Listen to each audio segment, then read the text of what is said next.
हम दोनों की पहली फिल्म है, mine as a lead actor and Ankita की as a producer. Day one जब हमने वो एक इंस्टाग्राम फिल्टर मार्केट में छोड़ा था ताकि डरनशू ये शब्द थोड़ा प्रचलित हो जाए, खुश हो टीवी में, कितना भी कंफर्टेबल हो, पर हर आदमी का एक होता है कि यार फिल्म करूंगा मैं। तो ये पहला मौका था जहां हमने दो प्रोफेशनल्स की तरह साथ में काम किया।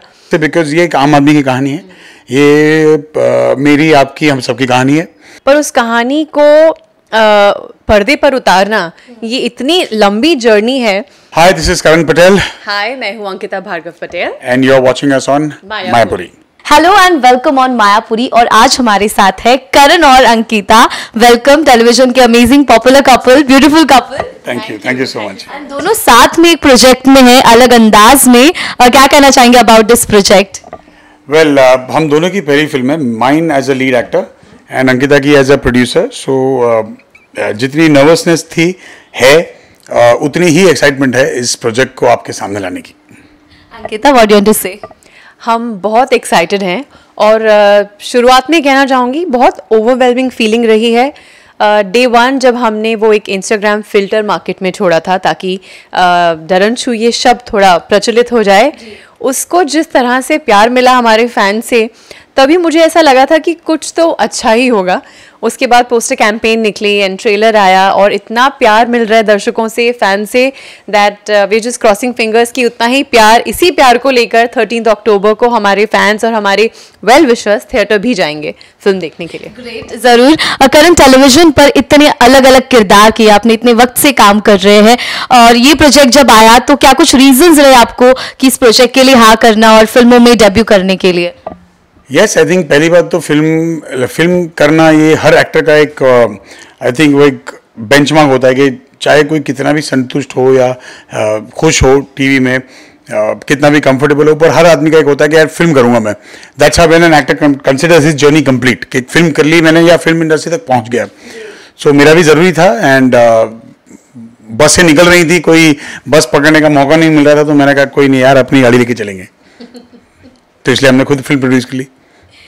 Great Ankita, as a producer how it was experience? और इनके साथ भी एक अलग रिश्ता तो है ही दुनियावी तौर पर, लेकिन एक प्रोफेशनल रिलेशन में भी एक एक्टर प्रोड्यूसर किस तरह से रहा ये पूरा? बहुत कुछ एक दूसरे के बारे में समझने के लिए मिला है, क्योंकि इसके पहले हमने कभी साथ में काम नहीं किया।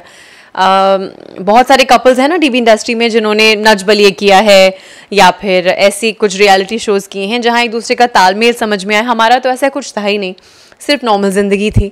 तो ये पहला मौका था जहां हमने दो प्रोफेशनल्स की तरह साथ में काम किया एंड समझ में आया कि आर्ग्यूमेंट्स भी होते हैं, डिसएग्रीमेंट्स भी होते हैं, लेकिन बेसिक मुद्दा ये होता है कि आपका जो फाइनल प्रोडक्ट है वो अच्छा हो। हम दोनों यही चाहते थे कि फिल्म के लिए अच्छा हो। तो हम लोगों ने कुछ चीज़ें बांट भी ली थी, और सबसे अच्छी बात ये रही कि हम ये जानते थे कि कुछ भी गलत होने वाला अगर हो तो मेरे पीछे कोई खड़ा है मेरी मदद करने के लिए या संभालने के लिए, और कुछ भी बिगड़े उसके पहले कोई हाथ आके थाम सकता है। ये सबसे बड़ी रियलाइजेशन है। क्या बात है, आपको कुछ ऐड ऑन करना है इसमें?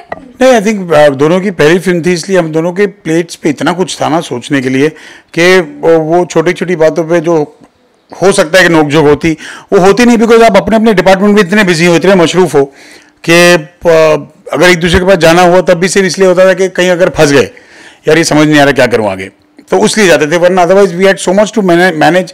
एंड सबसे बेहतर बात ये थी कि हमने अपने एक दूसरे के डिपार्टमेंट बांट लिए थे ना, तो इनका जो हिस्सा था वो इनका था, मेरा जो हिस्सा था वो मेरा था। हम वो मेरे में नहीं पड़ेगी, मैं उनमें नहीं पढ़ूंगा, हमने सोच लिया था पहले से, तो it made things much smoother. Well, television पर करण आपने इतने अमेजिंग किरदार निभाए हैं, ऑडियंस ने प्यार दिया, हर किरदार से लोगों ने रिलेट किया है, इतनी फैन फॉलोइंग बनाई है। अब जिस तरह से हमने ट्रेलर में भी देखा, एक काफी अलग अंदाज है, आई थिंक काफी रिलेटेबल इश्यूज जो है लोगों के, उसको छूने की कोशिश की है। अपने किरदार को लेकर क्या कहना चाहेंगे और स्टोरी को लेकर फिल्म की? अगर लोगों ने या फैंस ने मेरे छोटे पर्दे पर की किरदारों से रिलेशन बनाई है ना, तो आई थिंक जो फैन नहीं थे वो भी इससे रिलेशन बना पाएंगे इस कैरेक्टर से, बिकॉज ये एक आम आदमी की कहानी है, ये मेरी आपकी हम सबकी कहानी है। यानी इसमें जो जो मुद्दे, जिन जिन मुद्दों को छुआ है, भले ही हल्के फुल्के तरीके से, खुशी मजाक में, वो मुद्दे हैं जो आज भी आपके घर पे और मेरे घर पे भी होते हैं, रोज होते हैं। हो सकता है कि मात्रा अलग होने की, पर होते रोज सबके घर में है। तो ऑल इन ऑल सबको मजा आएगा and everybody will relate to the character. आपने कितना मजे किया, मतलब कितना आपने एंजॉय किया है पूरे इस काम के journey? Oh I loved it because पहली बात तो एक जो होता है ना पहली फिल्म की खुशी, एक्साइटमेंट होती है, एंड सेकेंडली मैंने ऐसा कभी सीधा साधा इतना सिंपल प्लेन कैरेक्टर कभी किया ही नहीं है। I have always done very colourful and big characters, larger than life types, so मजा आया। It was a challenge in on. Ankita as a producer काफी बड़ी बात है आपके लिए भी, किस तरह से रहा? आई थिंक ये मेरी ज़िंदगी का सबसे बड़ा सीक्रेट रहा है। पिछले 1 साल से हम इस फिल्म पे काम कर रहे हैं और मार्केट में हवा तक नहीं थी, ना हमने कभी पोस्ट किया, ना कुछ बाहर आने दिया, तो लोग समझ नहीं पा रहे होंगे कि क्या चल रहा है। और जैसे जैसे हमने मार्केटिंग स्ट्रैटेजी प्लान की उसी प्रकार से ये बात बाहर निकली है। पर पिछला साल काफ़ी अच्छा रहा क्योंकि एक कहानी ढूंढना ही काफ़ी नहीं होता। सबसे पहले तो आपको वही मुश्किल लगता है कि एक कहानी मिल जाए, पर उस कहानी को पर्दे पर उतारना ये इतनी लंबी जर्नी है कि इंसान को लगता है कि हर स्टेप पे मुझे चैलेंज महसूस हुआ, लगा कि अब मैं कैसे इसको पार करूँगी। पर हमारे पेरेंट्स का विश्वास, उनका आशीर्वाद और भगवान का हाथ जो हमारे सर पे है, उस वजह से उस कारण हर एक पड़ाव हम पार करते गए और आज हम यहाँ बैठे हैं कि इस पिक्चर की रिलीज़ की बात कर पा रहे हैं। So I will say that God is kind and जो होना होता है अपने सही समय पे खुद हो जाता है।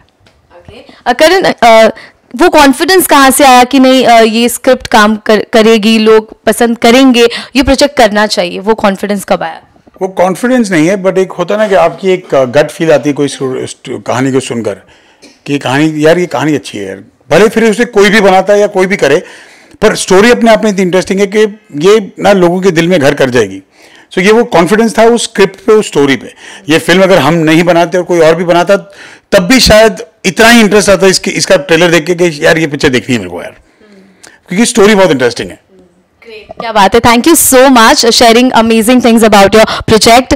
All the very best, we are very excited क्योंकि टेलीविजन पर हमने आपको देखा है और बड़े पर्दे पर अलग अंदाज में एक्चुअली आप दिख रहे हैं, and for producing this film congratulations. क्या कुछ फैंस से कहना चाहेंगे? बस यही कि 13 अक्टूबर को आइए घर पर, सॉरी आइए घर पर नहीं, निकलिए घर से और आइए थिएटर पर पूरे परिवार के साथ, because it's a family film. And आप जितने लोग आपके घर में हैं, दादा दादी से लेकर आपके बच्चों तक या पोता पोती तक, ये सारे के सारे रिलेट कर पाएंगे इनमें से किसी ना किसी एक के साथ। So please do come and support us, love you. Covid की वजह से हम लोगों को अपने अपने घरों में बैठकर फिल्में देखने की आदत लग गई थी और हम शायद वो भूल गए थे जो ग्रैंड्योर या जो एक अलग सी फीलिंग आती है ना सिनेमा घर जाके कुछ देखने की, उस फीलिंग को हम भूल गए थे। पर अब पिछले महीने से मुझे ऐसा लग रहा है कि लोगों को थिएटर जाने का मन फिर से करने लगा है। थिएटर्स हाउसफुल जा रहे हैं, आप 3 घंटे आराम से बैठ के पॉपकॉर्न खाते खाते अच्छी फिल्में देखना चाह रहे हैं और यही करेक्ट टाइम है। अब डरन शू भी आप देखिए, आप अपने पूरे परिवार के साथ, फ्रेंड्स के साथ बहुत सारे पॉपकॉर्न, समोसा और कोल्ड ड्रिंक्स लेके बैठिए और ट्रस्ट में आप घर जाएंगे एक इतने सुंदर मैसेज के साथ दैट अगली सुबह आपकी ज़िंदगी की अलग होगी। क्योंकि बिना रिमोट के, बिना पॉज के पिक्चर देखने का मजा ही अलग है ना?